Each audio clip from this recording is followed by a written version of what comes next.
Do you want to know what the problem with this boat is? Its predecessor. The 28 cabin is one of the most successful models that Axopar has ever produced, and this, the 29 cross cabin, has got to replace and improve on it. Tough gig. Not only that, it faces more competition from within. And this, the 29 CCX, an all new concept from Axopar. In this video I'm going to drive and show you around them both and try and work out which is best. I'm Jack Haines, you're watching YachtBuyer.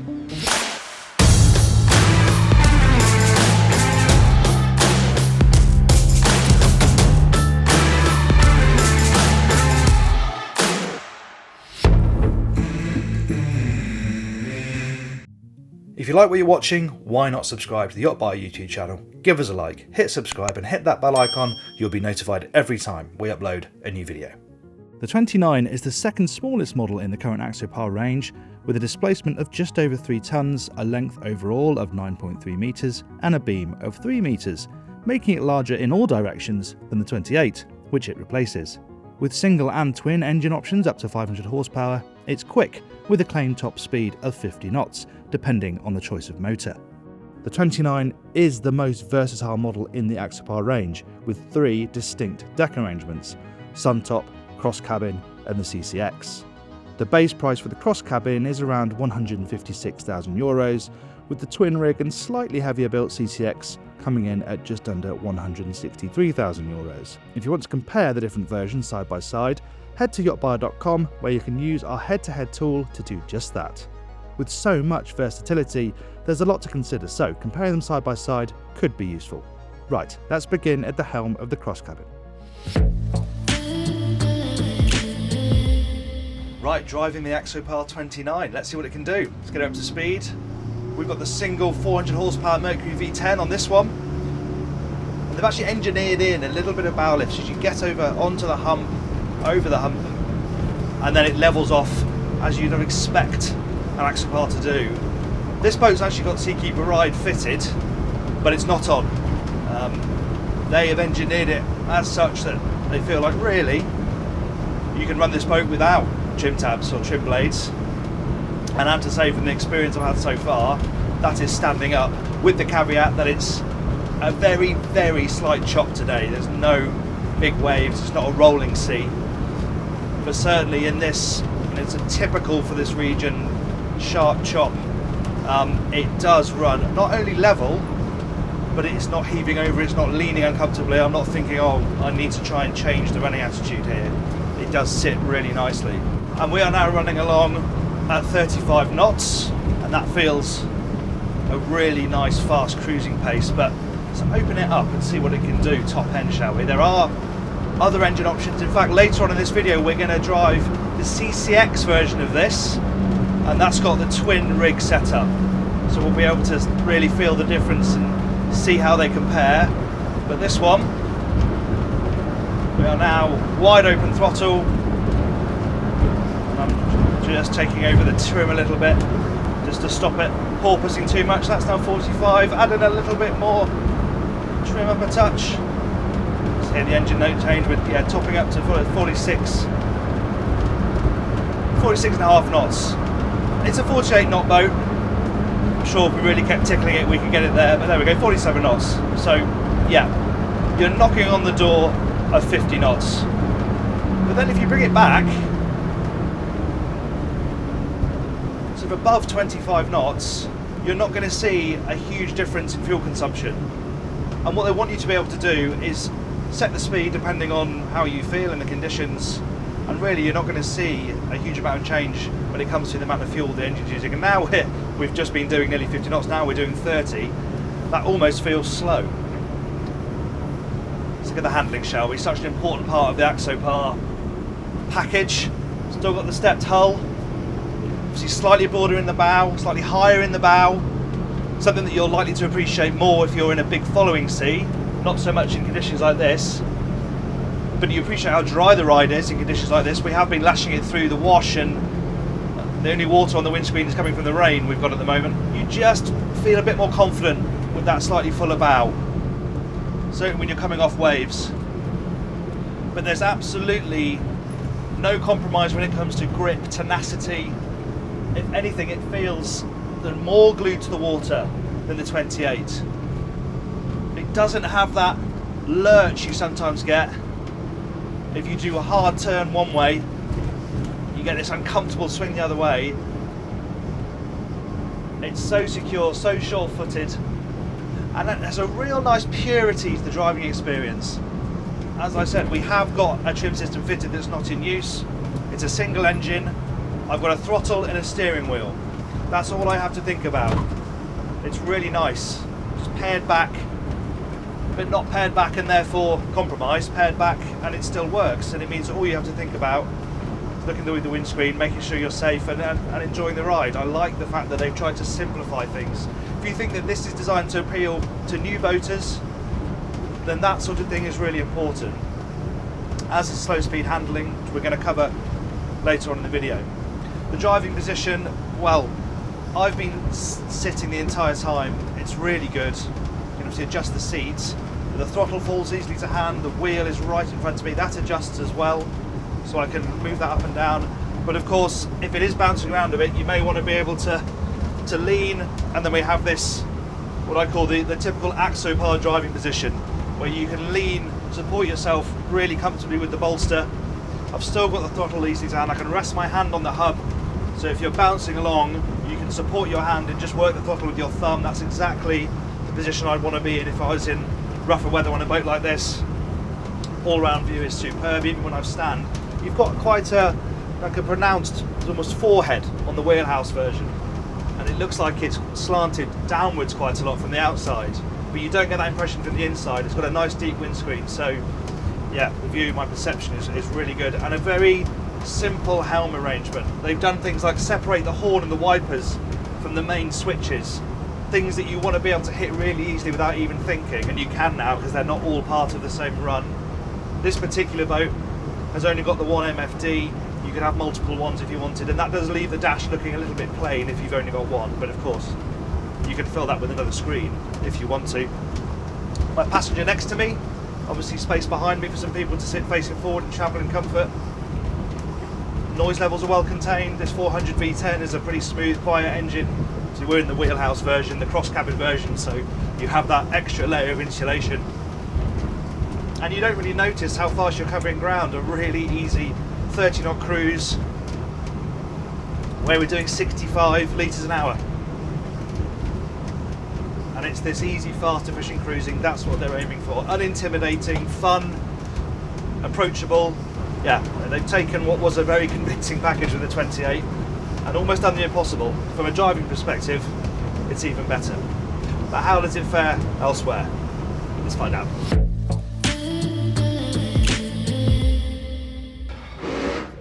Right, we're stopping for lunch, which means we need to berth, and we're going to slot in right next to its big sister, the 45 here. So on the twin rig, you're using the engine and the thruster, and on this single rig, I've got my single throttle and a pretty powerful slight and bow thruster, so hopefully that'll do the trick. It's the old school way, no joystick trickery here, just a wheel, a throttle, and shifting it all from side to side. Thankfully, it's a pretty friendly berth alongside the X45 here. The wind's blowing us off a touch, so just change the angle a bit.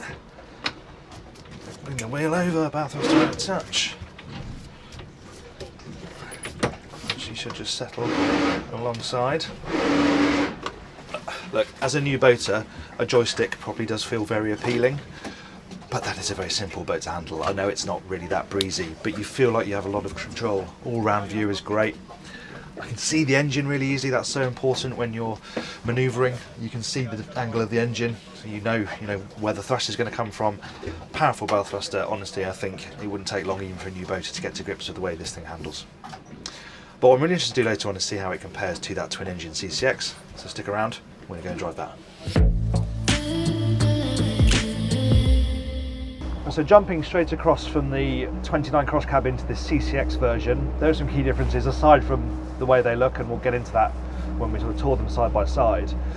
What they're trying to achieve with this boat is have the protection of the cabin. I've got this nice wraparound windscreen with this long fixed hardtop behind me, but you have the more open cockpit. So it's that sort of best of both worlds, turnkey package, very rugged, very easy to look after, and obviously you're more in touch with the elements. You have less structure.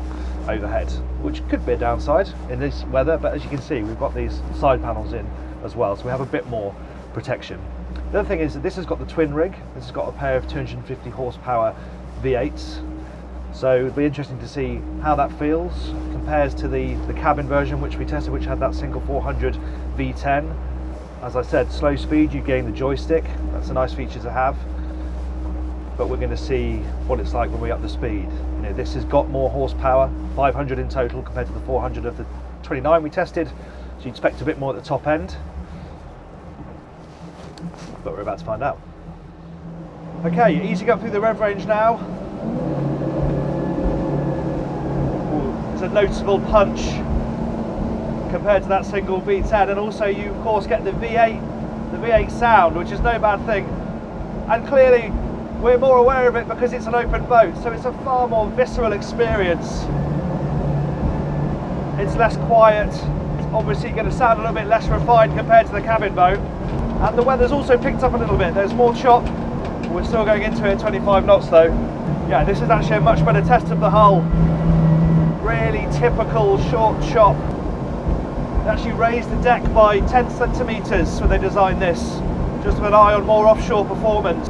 But it's like with the cross cabin, this slightly broader, higher bow just gives you that bit more confidence, and you certainly feel like you have more oomph. But yes, that mid-range welly from these twin V8s, that extra grip, it does feel sportier, it does feel more intense. But the nice thing about it is, although I can feel the breeze and I can hear the engines, because of the design of this wraparound windscreen, I'm dry as a bone. You know, I'm not getting pelted with the rain, I'm not getting hammered by the wind. So if they're looking for that kind of best of both worlds open boat experience, but with a bit more protection even than the Suntop version, well, it works. That's where you really notice the changes they've made to the bow design. I know we're ramping off the wake of a chase boat here, but you don't get that feeling that you might plunge the bow. That's completely dry, it's not chucking spray up over the boat, and it doesn't feel like it's going to dig into the water. This gives you a bit more confidence when you get those hard landings, and if you're in bigger swells. We're ramping the chop again now. It's a Targa 41 that we're jumping over. It produces quite a wash, but the landings are soft and so dry. That's what's most impressive. It's managing to keep the spray well clear of the windscreen. Yeah, this feels like the sort of sea state that this was designed for. A few white horses just rearing their heads. We are bang on upwind, 30 knots, and the hull is easing over it. The things disturbing the piece are things like the covers. It's nothing to do with the hull. The effortlessness of the acceleration is great. Really get yourself out of trouble if you're in bigger swells. When it's calmer, it's just good fun. Obviously the driving position is very similar to the 29 cross cabin. This is the Brabus line, so you get the sportier steering wheel, sportier touches, and this has got the twin Simrads, which I do prefer. It is nice to have in this area. We've got the map zoomed in and also zoomed out, so we've got a really good overall view of where we are in the archipelago, and also it fills the dash up a bit. It looks a bit sparse with just one.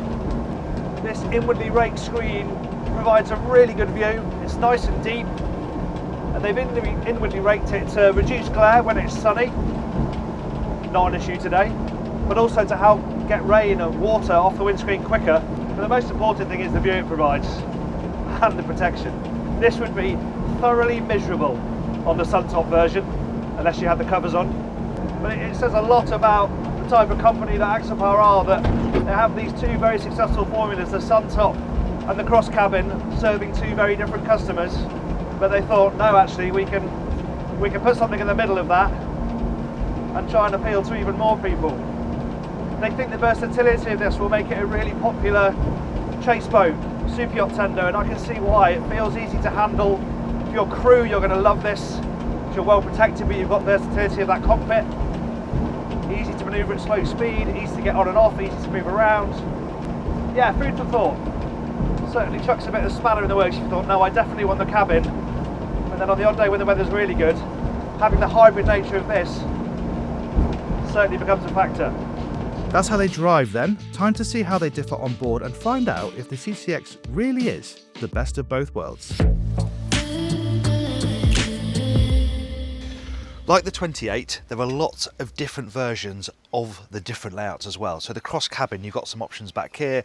You can have a bench, you can have it open, you can have a storage space, you can have this cabin. The CCX over there has got different layouts that you can have in the cockpit and 4 different bow arrangements. That is literally the most versatile Axopar they've ever made. But if you want full enclosure, well, obviously the cross cabin is going to be appealing. And this particular boat belongs to Yacht Vittula, who is the chief man at Axopar. So if you disagree with the spec choices, you can talk to him about those. So what we have here is an aft cabin version in the Mediterranean finish, which has got this nice upholstery, sort of wood effect touches throughout, just brightens up the feel a bit. You can have a Brabus option as well, which is sporty. And in terms of some of the options back here, well, this boat has got storage on this side.